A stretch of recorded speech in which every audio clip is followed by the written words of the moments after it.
Umarangkada ang alyansa para sa bagong Pilipinas sa Tacloban para manligaw sa mga botante doon. Humigit tayo ng detalye sa balita pambansa ni Mela Lesmoras ng PTV Manila Live. Mela. Joshua, sa mga puntong ito ay nagpapatuloy itong mga campaign rally ng Alyansa para sa Bagong Pilipinas dito sa Tacloban City sa Leyte. Pero bago yan, napag-usapan naman sa press conference dito ang issue ukol sa ICC.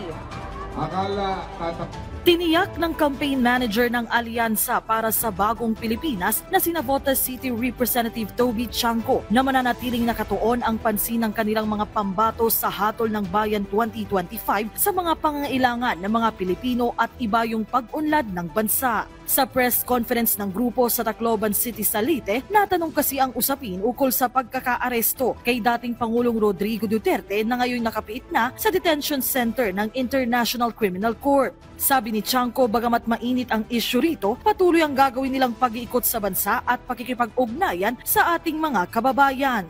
Ang alyansa ay nanatiling nakatutok doon sa araw-araw na mga suliranin ng ating mga kababayan, tulad ng trabaho, pangkabuhayan. So yun po ang pinapaliwanag ng alyansa at yun po ang tinututukan natin. Hindi po tayo dapat mawala ng focus dahil yun po ang mga suliranin na dapat resolbahan para guminhawa ang buhay ng ating mga kababayan.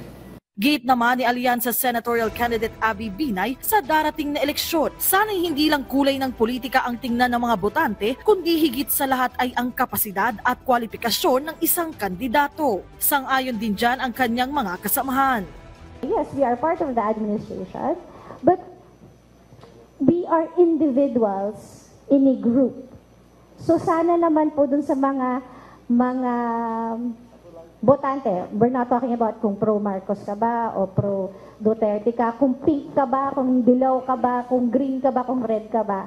At the end of the day, ang gusto po natin, tama po nga si Sen. Erwin, ano ba ang pwede naming ibigay sa mga kababayan po natin? Mainit ang mga ulo ng mga tao, pero sana bigyan natin ng pagkakataon yung ICC na alam naman natin na magiging patas. Para hindi naman nga sinasabi na guilty siya. Kaya nga may proseso, kaya nga may trials. Ngayong may iba't ibang opinyon ng mga eksperto sa issue, tanging hiling ng alyansa candidates sana'y manaig ang hustisya. Sa takdang panahon, lalabas at lalabas din daw kung tama o mali ang nangyari. Only time will tell. Hindi yan masasagot ngayon. Yung history books na magsasabi dyan, saka palang malalaman niya kung tama o mali pagdating ng takdang panahon. Yung takdang panahon na yon, hindi ngayon. I would have to personally commend our embassy in The Hague for the efforts done and for following the mandate of the Vienna Convention on Consular Relations by providing the necessary assistance to President Duterte. Tama po yun. Trabaho po yun. Kahit sinong Pilipino, tulungan nila.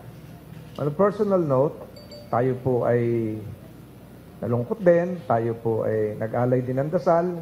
Hindi lang para kay Presidente Duterte, kundi sa bansang Pilipinas.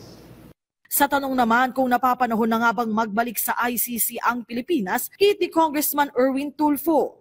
Definitely, there should be public consultation.